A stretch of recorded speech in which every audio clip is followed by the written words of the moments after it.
Salut à tous, on se retrouve pour une vidéo spécialement consacrée à l'Uruguay et on va voir si la nouvelle génération sera dorée ou non. En tout cas, on va essayer de se rapprocher au maximum de la réponse. Si j'en parle, c'est parce que Marcelo Bielsa est donc devenu le nouveau sélectionneur de l'Uruguay. C'est une grosse information. Honnêtement, je ne l'ai pas vu venir celle-là parce que c'est quand même un coach qui a une grosse réputation, qui peut facilement trouver un club.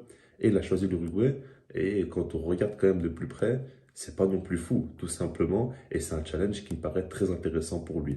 Maintenant, par rapport à sa première conférence de presse, dans un premier temps, il a parlé du fait qu'il y a de quoi fantasmer, dans le sens où il met directement donc les points sur les i en disant que voilà, il y a de l'ambition et qu'il veut faire de belles choses avec cette sélection, et puis surtout qu'il est plutôt impressionné de l'effectif de l'Uruguay. Et puis il a aussi parlé de Luis Suarez et d'Edinson Cavani. Là, c'est intéressant parce que ça veut dire qu'ils sont quand même sur la fin, que la Coupe du Monde qu'ils ont jouée récemment, c'est certainement leur dernière. Et pourtant, il n'a pas dit tout simplement qu'il ne compte pas sur eux. Il a surtout fait comprendre qu'il va discuter avec eux, qu'il va prendre son temps pour tout simplement donner sa décision finale, s'il va les sélectionner ou non, et que leur avis va beaucoup compter. Parce qu'il respecte beaucoup ces deux joueurs-là qui sont des légendes en Uruguay. Rendez-vous compte que c'est les deux meilleurs buteurs de l'histoire de l'Uruguay, statistiquement parlant. Donc c'est quand même deux gars très respectés dans le pays. Et ça, il le prend en compte. Ça me surprend un petit peu parce que vu leur âge avancé, vu qu'ils ne jouent plus non plus forcément à un très haut niveau actuellement, on pouvait quand même se poser des questions, mais peut-être qu'ils vont encore tout simplement être sélectionnés. Ensuite, par rapport à l'effectif de l'Uruguay, pour un peu éclaircir les choses, pour ceux qui ne sont peut-être pas forcément au courant, on va parler de quelques joueurs qu'ils ont, notamment déjà en défense pour commencer, avec Jiménez. Jiménez, défenseur du Madrid, lui, on le connaît très bien, qui est quand même déjà à un très haut niveau. Il y a aussi Ronald Araujo, qui selon moi, aujourd'hui, fait partie des meilleurs défenseurs au monde. Honnêtement, la saison qu'il a fait au Barça, elle est juste exceptionnelle. Alors, il a raté la Coupe du Monde pour cause de blessures. D'ailleurs, il se blesse beaucoup trop souvent, je pense. Mais c'est un défenseur de très haut niveau. Ensuite, au milieu de terrain, il y a Ugarte. C'est un jeune joueur que pas beaucoup de gens connaissent, mais il joue au Portugal, il commence vraiment à faire pas mal de bruit et il y a beaucoup de clubs intéressés. Donc c'est possible que dès cet été, il rejoigne un top club, on parle notamment de Liverpool, on verra comment ça va évoluer.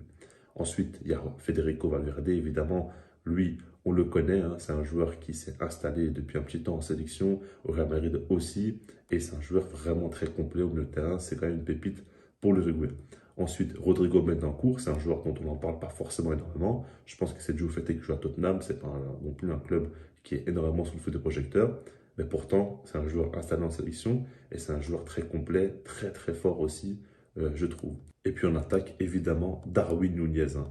On est obligé d'en parler, c'est quand même un jeune joueur qui est très prometteur et qui fait déjà de belles choses. Il joue à Liverpool, alors lui, sa première saison n'est pas non plus une grande réussite, mais pour moi, il a quand même un gros potentiel et il a un profil très intéressant aussi.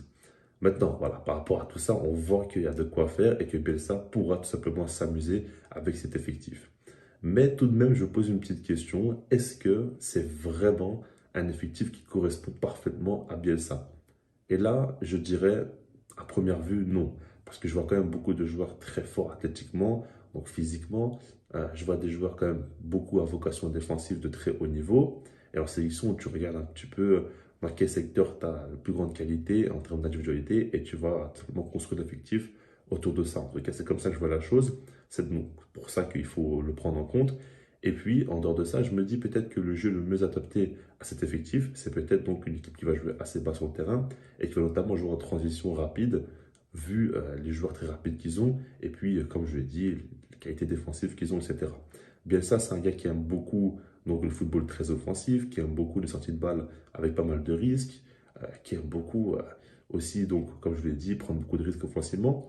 Est-ce que c'est vraiment adapté? Je ne pense pas. Maintenant, est-ce qu'il peut, lui, s'adapter à cet effectif-là? Je pense que oui. Et puis, je pense que c'est un très beau challenge pour lui.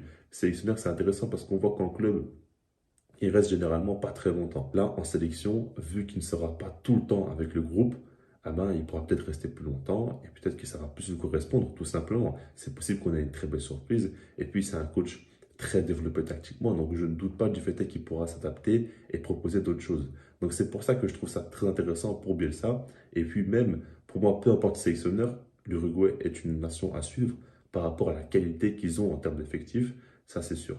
Maintenant, ce qui est bien, c'est que très prochainement, il y a une grosse compétition. Donc, c'est la Copa América 2024. Et donc, l'Uruguay pourra directement montrer ce qu'ils valent tout simplement avec Bielsa. Et là, je ne cache pas que je suis très, très hypé.